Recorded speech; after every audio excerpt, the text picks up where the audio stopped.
Good morning, and we are live again, and we are looking at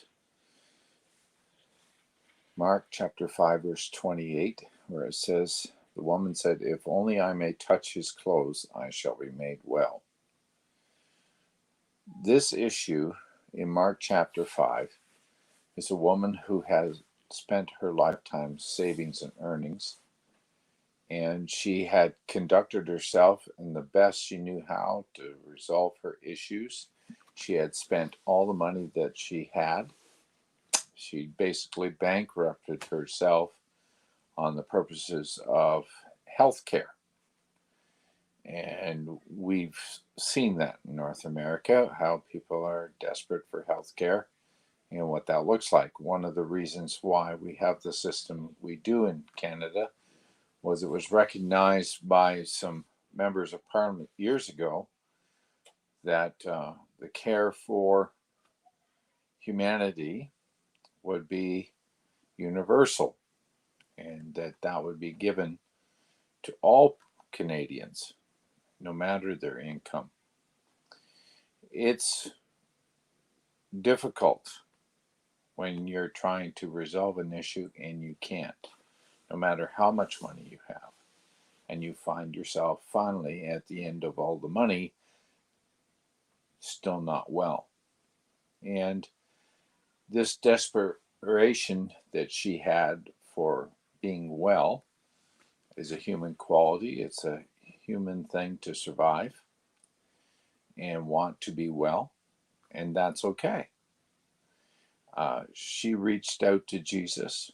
She was desperate. She had nothing left in the pantry, if you will, and she was reaching out to him. Sometimes, in the experience of life, we find that if we are with the pantry full, we continue to make the same mistakes with the same amount of resources over and over and over again, hoping that those circumstances will change. However, if we're really wise and we're paying good attention, we should be looking at it from a different viewpoint, that it's not our resources that we should be depending on. It should be God's resources that we're depending on.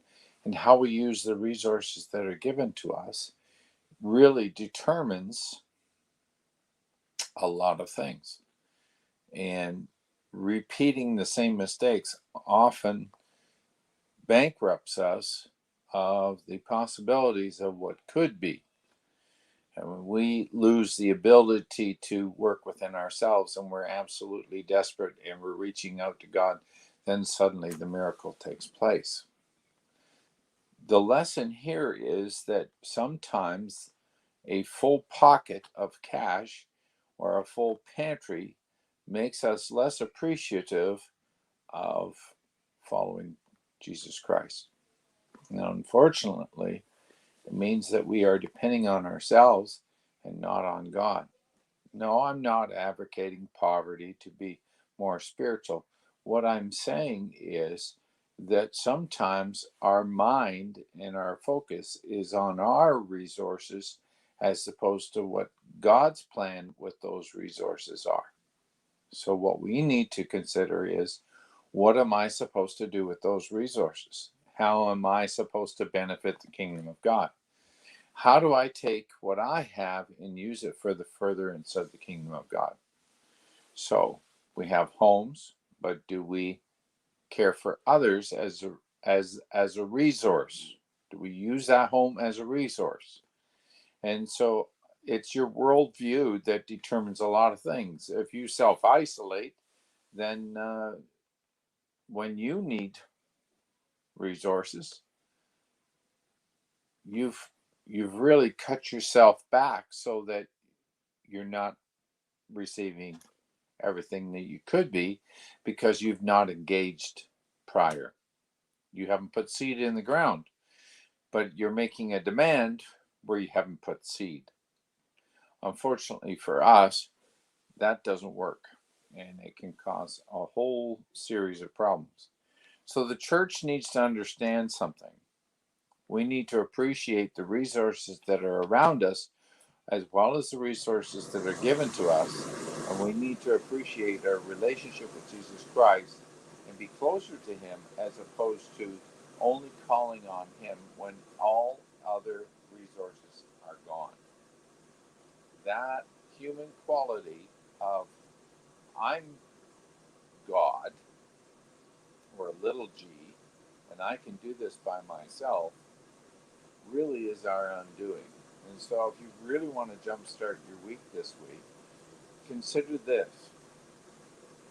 When we appreciate God for who He really is, in the position He really is in, and we honor Him and follow Him and pay attention to His direction, our lives can be filled with blessing, and we can use that blessing and resource to bless others and not to be so self-directed and self-indulgent.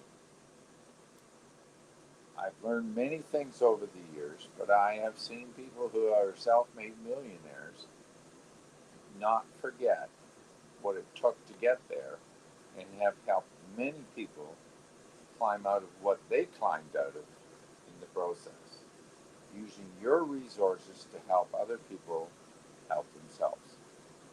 And thereby, the whole community benefits. And that's one of the reasons why God sent His Son, is that the whole world would benefit from the sacrifice of Jesus Christ and the power of the resurrection, so that man could walk in blessing and not in cursing.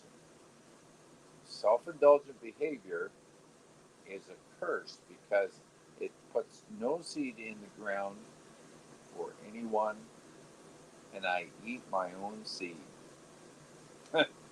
That's not a really good idea, because at the end of the day, if you eat all your own seed, there's no seed for harvest. So pay attention, folks. Matthew 5 has a very distinct lesson, and there's more than one verse here that you could really go through. You go through Matthew or Mark chapter 5 and Mark chapter 6, both. You could really do yourself a favor. So good morning, all our Facebook friends, and good morning, Cindy, and good morning, Sandra and Rachel, when you tune into this broadcast. God bless you. Stay safe, everyone. Jumpstart it with knowing